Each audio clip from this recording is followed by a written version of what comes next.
Hey everyone, it's me, Ceru-Bean or Cerubean.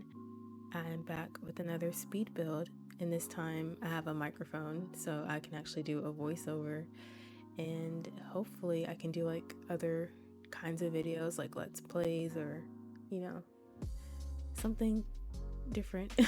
Today we're building a movie theater, which I actually built on stream a couple days ago over on Twitch, and my username is heycerubean. I usually stream about 2 p.m. Eastern. The days that I stream are pretty random. I'm trying to like come up with like a good schedule, but having structure in my life right now is not working out so well.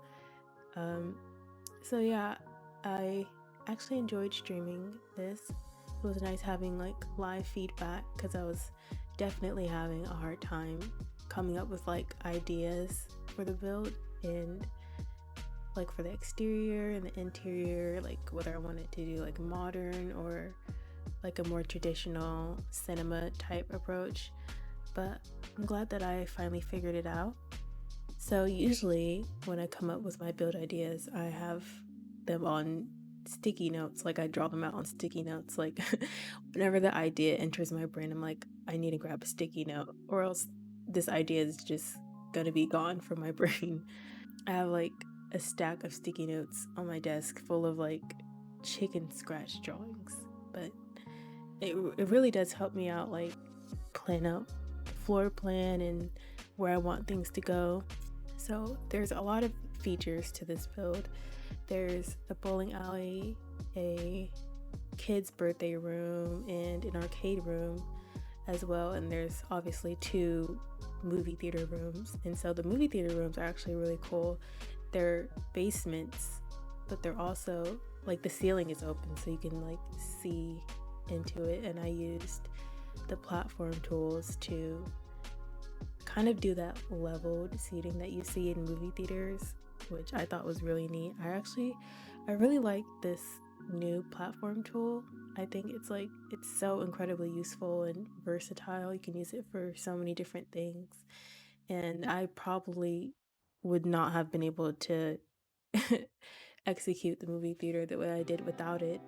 And actually when you're playing it, it's really cool to see like Sims sitting, like it's almost like an actual movie theater. I don't know, I just think it's really cool. I did have like a hiccup with it once I was playtesting it, because so it's like the first floor, but when you enter the room you're in a basement. I don't know if that makes any sense at all, but you see how like the top part has the railing and it like goes down to the platforms.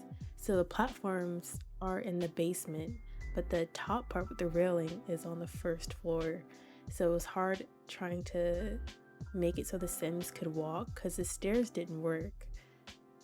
I hope that makes any kind of sense, but I'm glad that I was able to figure it out. And yeah, I think it looks pretty great. I'm excited to use it myself. I've played in it for maybe like 5 minutes at the most, but from the time I did play it was really fun, and there's so much to do. I really like that the bowling alley kind of, it'll autonomously spawn like Sims to play like in the bowling area, so they'll have like their bowling shirts and like they'll just bowl and talk, and I don't know, I think it's really nice. It makes the place feel a lot more alive. Instead of, you know, you're just walking in and you go to watch a movie, it's like there's so much to do. Yeah, and I think the kids' birthday room is really cool as well. It's like Void Critter themed. I don't know if you guys had this at the mall or, you know, the movie theaters you went to, but growing up, the mall I used to go to, in the movie theater, there was like these little like private rooms, and they were themed with whatever kids movie was out at the time. And I mean, I never had them myself for my birthday, but I just thought the idea of it was really cool, and I thought it would work really well in The Sims since, you know, kid Sims, there's not much to do with them. And so I thought, why not, you know, add this little thing in to, you know, have something to do. And it's like, it's really cool. You can see like on the left side, that was like the starting point of it. This is not the finished product, but um, I think it's really cool. And this ticket booth, I have it so that there's like computers inside of it. So when a sim does sit on it, like an NPC sim sits in it and like uses the computer, it almost seems like there's someone working, you know, behind the booth. So I thought that was really cool. I also put registers on the table as well. So I mean, it's just the little details that really help a build feel alive, and I think that's why I like building community lots so much. Is like it gets your Sims out of the house. Not only that, but it kind of builds the environment that your Sims live in and the kinds of people that show up at the places and things like that. So I think little details like with the registers and, you know, the bowling alley with the NPC Sims going there, it really makes the place feel alive, and that kind of thing. So I think it's really cool. I really wish that they made a movie theater venue. Like I feel like that's such a missed opportunity, and I don't think it would have been that much work to add it in. So I don't know, like a movie theater venue and a bowling alley venue are like things that are missing from The Sims right now, which is insane to me because those packs are centered around those things, and you have to use like a lounge or a bar in order to, I don't know, like the lots that you build them on have to be movie theaters or lounges. I'm sorry, have to be bars or lounges or like any other lot venue type that doesn't really fit. I think just for that immersion, having a movie theater lot would work really well. But nonetheless, you know, we have to take what we can get from The Sims 4 at this point.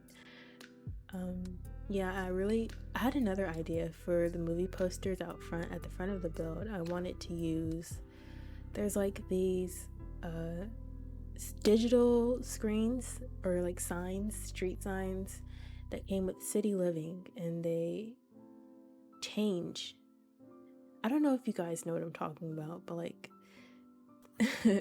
they're on the streets of San Myshuno, and they also have them in, I guess, the debug build mode. And when you place them on the lot, they automatically change to different like posters and like graphics. So I thought it would be really cool to have to like be able to put it in the wall, and that would be like another thing to make it feel alive. I keep using that like analogy, but honestly, I think that could be really useful in The Sims 4. I think that's what The Sims 4 really needs right now, because the gameplay is kind of lackluster, and I'm pretty sure I'm not the only one who has this sentiment.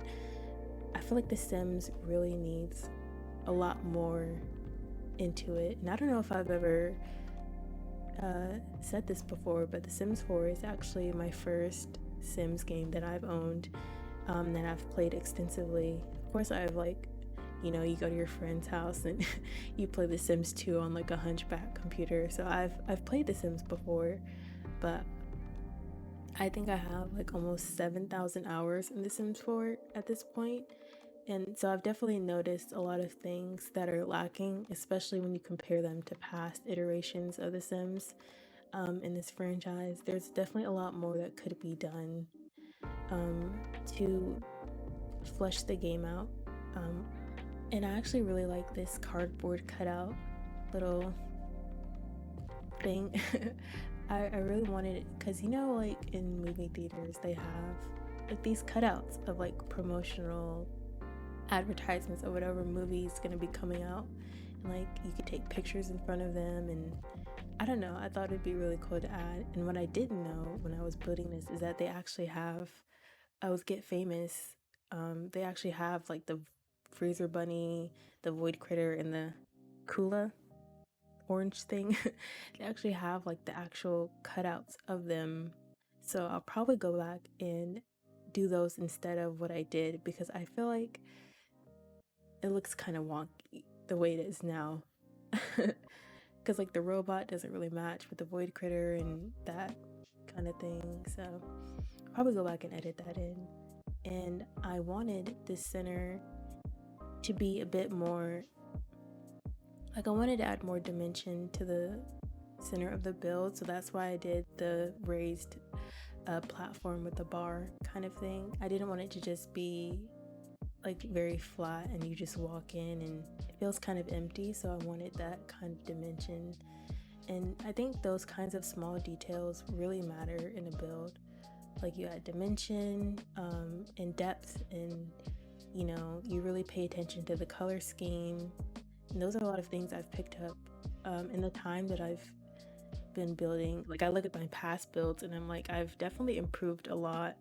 I know I'm not perfect, but I'm really happy with my building style, and it really complements my playstyle as well. I really like very maxes match, very gameplay friendly kinds of builds. So usually my secret, I'll let you in on a little tip that I have, is usually when you build community lots, you want them to be small, like kind of on the smaller side. You don't want to build them too big to where it's like, okay, well there's 20 Sims on the lot, but like I can't see any of them because they're scattered around in this huge lot. So that's why I try to keep builds small, so that way you can see everyone, you can see people using the objects, you can see people walking around and talking to each other. And I think that really helps like kind of like have a crowd, and you kind of get a sense of the atmosphere and the environment. So yeah, that's just my opinion, my kind of the way I kind of like to play and build my lots. And so this right side is where the arcade and the kids' birthday room is. And I wasn't planning on it, the layout, to look this way, but I got a lot of feedback while I was streaming myself building this. And actually, well, I already said this, but I really like streaming so far. I'm only 2 days into streaming, but I really like it. Usually it's just me and one other person, but nonetheless, I really enjoy it.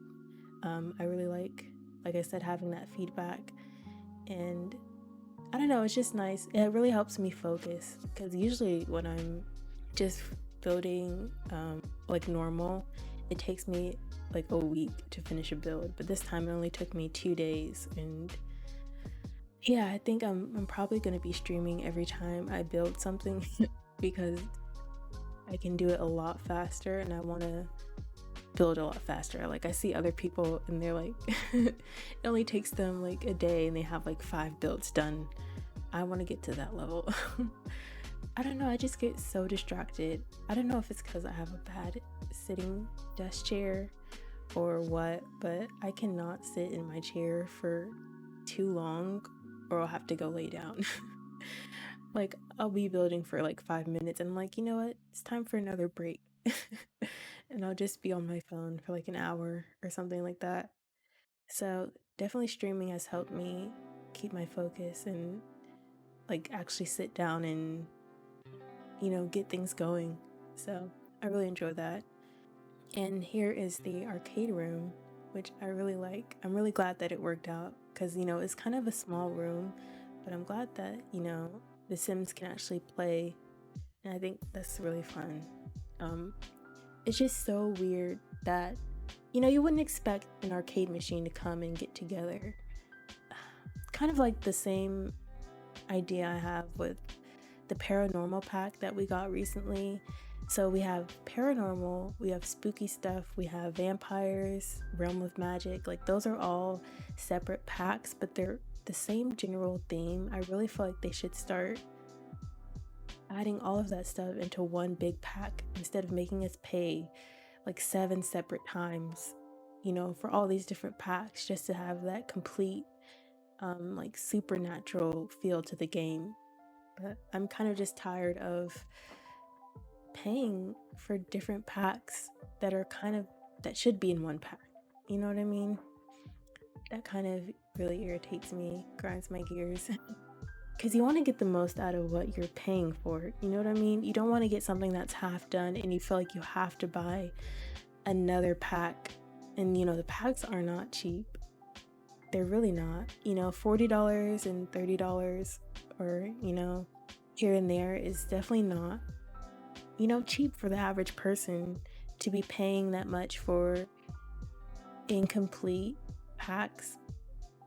Like, what I've noticed recently with the packs that come out is like after 2 days or maybe after a week, people don't really talk about them anymore. You don't really hear about them that much. And I wonder if is it people's play style? Like, do they rush through the packs and like they're one and done with them? Or because I play kind of slow, and it takes me a really long, like I use MC Command Center to slow down the time. Like I really like to stretch out my playtime when I'm playing like different families and stuff like that. So it really takes me a long time to get around to playing all the packs and what the packs have to offer.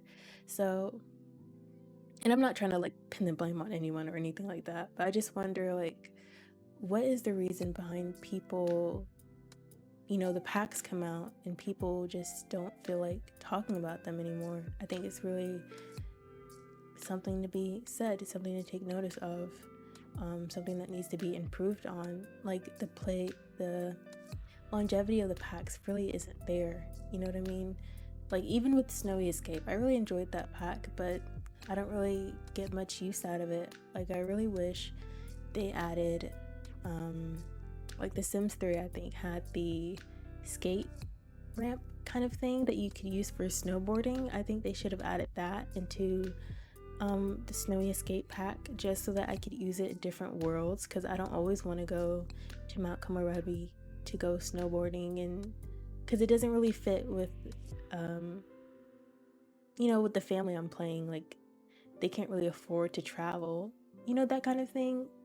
I definitely think that the longevity of packs and the replayability of packs could definitely be improved on.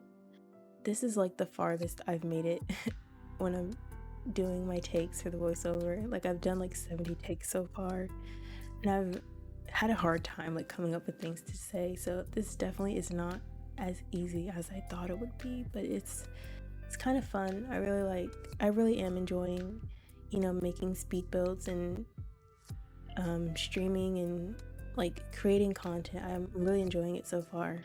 I'm having a lot of fun with it, and I hope you guys are enjoying it as well. And another thing with streaming is like it's definitely with this pandemic going on, we're all kind of stuck at home. And for me, I'm taking a break from school, don't have a job right now. This is pretty much all I'm doing at the moment. So definitely hard not to get cabin fever sometimes, and getting out of bed and actually doing something is really nice. Like streaming and like doing this speed build kind of thing definitely gives me like some much needed structure in my life. So instead of just laying in bed all day, I'm actually like doing something and being productive with my time, and I'm glad that I have like this creative outlet. I'm enjoying myself. I hope you guys enjoyed this video. I'm gonna leave you guys to it and just let the music play. If you want to see more videos, definitely comment suggestions in the comments below. Leave a like and subscribe, of course. And if you hit the bell notification, that's when you know I post a build next. You can also follow me on Tumblr at Ceru-Bean, which is the same as it is on here. I post a lot more frequently over on my Tumblr. I have a Twitter, which is heycerubean as well. But I've never posted on it. I'm not really a big Sims Twitter kind of person. I don't really have much to say on there. So I do have a Twitter. If you want to follow me, just to follow me, you can. It's there. But yeah, I'm gonna leave you guys to it. I hope you guys enjoyed this video. I will see you in the next one.